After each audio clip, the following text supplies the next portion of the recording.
Okay, I live in Cooktown. We've got a property just out of town, and my background is in mental health. I was a nurse prior to my current role as a lived experience peer worker. So yeah, I have a good understanding of mental health, but never thought it would happen to me. I noticed I was becoming distant at work, and I was not struggling, but I was taking on a lot through necessity, really, because we were short-staffed. And it was towards the end of one year that I noticed it. Around November, I thought, very tired. It wasn't that I was avoiding work, but I noticed I was taking frequent days off. Not in a long stint, but I'd take a day off here, a day off there. And then one morning, I was actually driving to work. I was working in Hopevale, and I drove to work. And all the way out there in the car, I thought, "What are you doing? What are you doing? What are you doing to yourself?" And I just switched it off. It was like, I don't need that, going to work. And I got to work and I sat down and I turned my computer on, saw my calendar for the day, and realised I had quite a load on for that day. So I made myself a coffee and I went outside and I sat. And I'd had these fleeting thoughts of, I would say it was suicidal ideation, but I kept pushing them away because I've got a son, I've got a wife, we have a property. John, pull your socks up sort of attitude.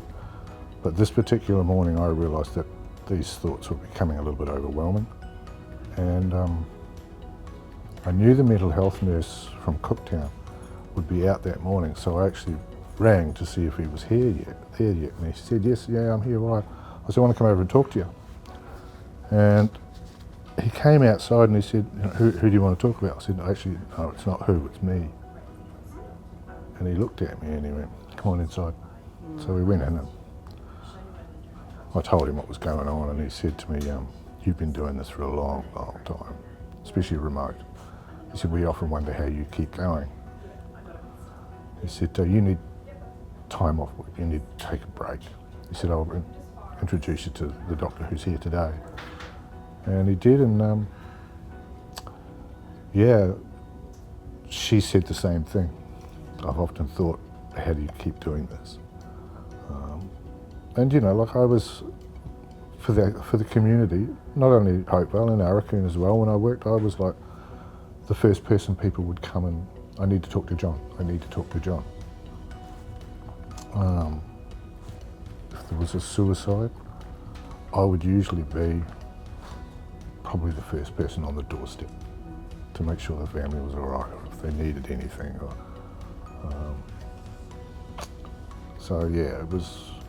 It came as a shock, and I was off work for 7 or 8 months. And I found that hard, especially because I hadn't told my wife any of this.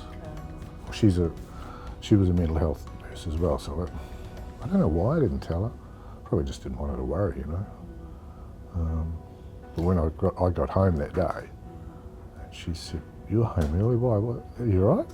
And I told her what was going on, and for the first couple of weeks, I had means, I had access to whatever it would have taken for me to harm myself. And she was obviously quite worried. And it took quite a while for me to sort of come through that. Probably ringing the mental health nurse was easy, because I knew him quite well. But going home and telling my wife, that was the hard part. Because I've always considered myself quite a strong person, mentally. And over the years I've seen a lot, had to help with a lot of situations and coped fine. But I think it just got to a point where I was overloaded and my brain couldn't take it anymore, and I fell in the hole. yeah, it was when I went over after seeing the doctor and told my manager,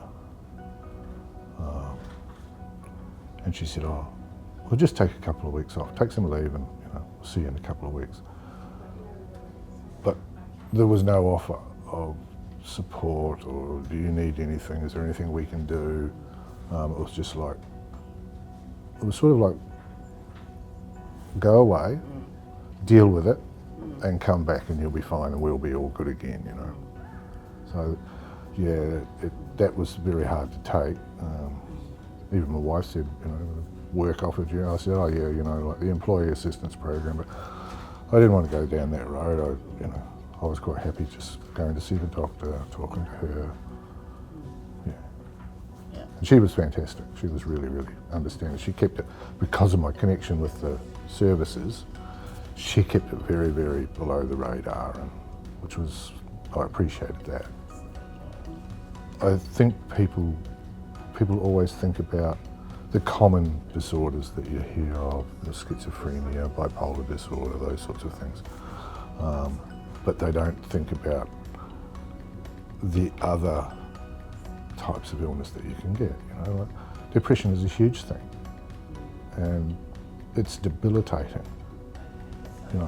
When I was severely depressed, I just didn't want to be anywhere. Well, it wasn't like I wanted to die, but I just wanted to be on my own, do my own thing, my own time.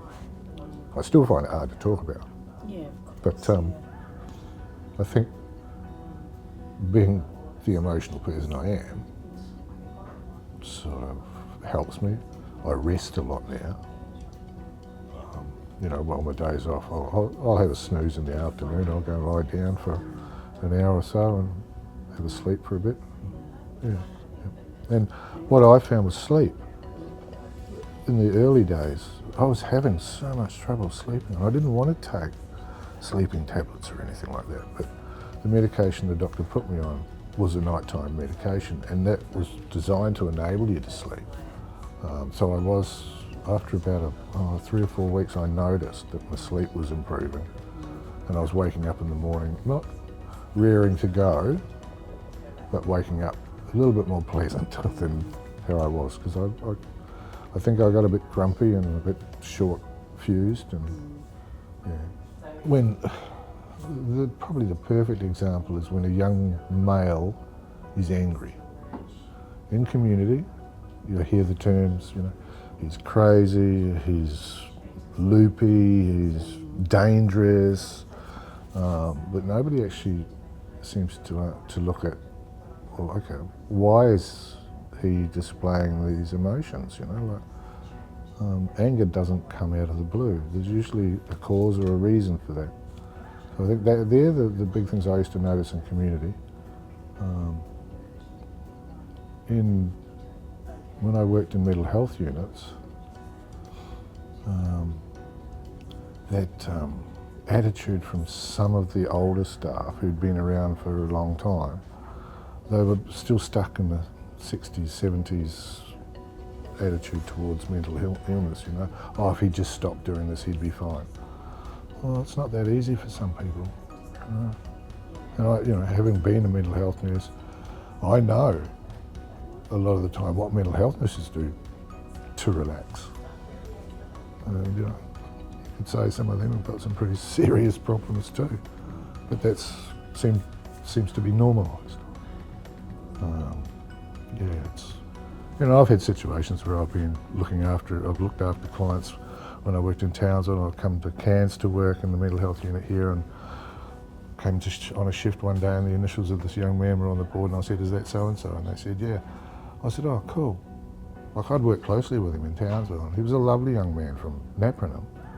And but everybody assumed because he was big, and he could be aggressive, but if you spoke to him, talked to him, I used to see it, but it was never directed at me. And this particular night shift, I came on, the name was there. I said, "Is that so-and-so?" And they said, "Yeah." I said, "Oh, cool. Be nice to see him again." And the attitude was, he shouldn't even be here. He caused so much damage the last time he was here. it was just sort of like, well, that was in the past. I can remember saying to the nurses, there's actually a very nice young guy inside of him, you just got to let him out. When you first recognise that something's not how you feel it should be, do something. Get help. Go and see someone. If you don't want to go to your regular GP because you feel embarrassed or whatever, go to another one. Or go to the community mental health team. Talk to them. They'll put you on the right path. Recovery is possible for everybody.